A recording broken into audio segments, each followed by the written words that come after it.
Are there things that social media research can do that goes beyond the current currency? I think so, because when people are talking on social media, they're speaking from their gut. They're speaking with their peers. They're saying things that sometimes they won't say online. We did another study on stubble. Why do men wear stubble? Have you noticed that lots of guys are kind of stubbly these days? And we found a couple of different things. You know, it makes me look young. It makes me look sexy. It accentuates my jawline. Now, I can't really imagine a group of men sitting in a room going, well, my jawline has been accentuated. But when they're in a forum, when they're talking about different products or, their look or what have you, they're more likely, when they're in the privacy of their home with the anonymity of the internet, to say what they're really thinking. So I do think that there's opportunity to find all kinds of new things that consumers wouldn't say, or even going back to the Listerine example, there's some things that you wouldn't even think of to ask. Like people, when they're talking about Listerine, they talk about how they use it for dandruff and athlete's foot and to kill mosquitoes and for acne. Now, would someone sitting down to start a study say, I'm going to go find out if people are using Listerine for athlete's foot? Probably not. But when people are on like these homeopathic websites talking about different cures for things, this is where it comes up. So, I mean, it's about insight discovery. You don't know what you're going to find.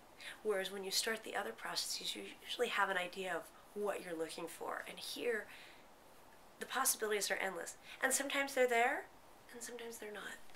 As somebody who's been doing television research, and it's fairly standardized for many years, I find it just amazing that you're able to collect from so many different sources, so many changing sources, new ones, old ones. How do you gather it all together and have it make sense?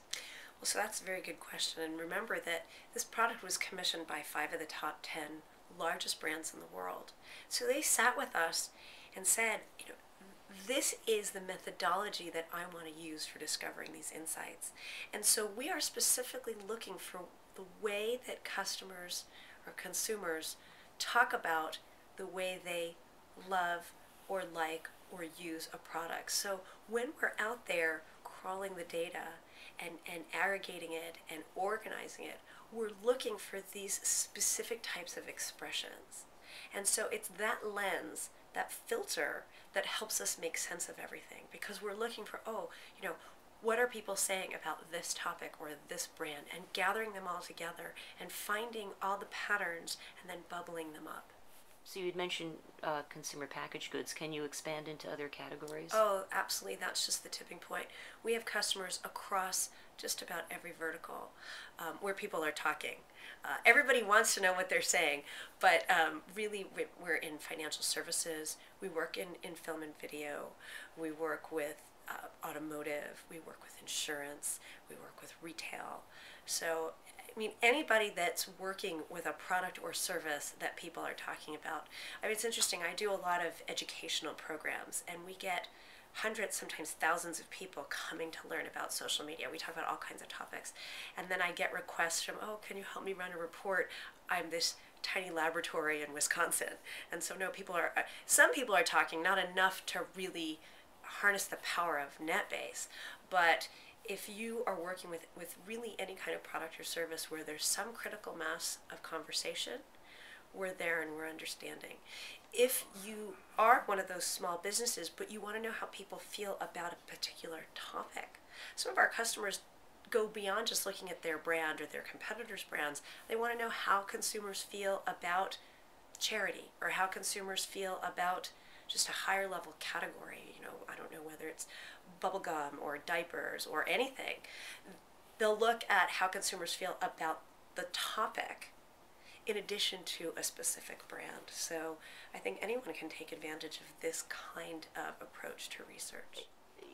You had mentioned retail, and I'm curious to know whether you're able to get a sense of the mind of the consumer in general for an economic indicator, for example. Well, it's interesting that you asked that. I talk to my customers all the time, and I've had a few of them do in-depth studies on the use of coupons. So, and looking at how consumers feel about that given the state of the economy. And it's interesting that consumers, they love coupons, they want to use them more. They want to see more people putting out coupons. And so that is one reflection of the state of the economy. We also have a bunch of partners who do these net ethnographic studies where when they're working with the customer, they get access to all their sales figures, and then they can correlate the net sentiment and consumer behavior with what's happening truly at the sales figures.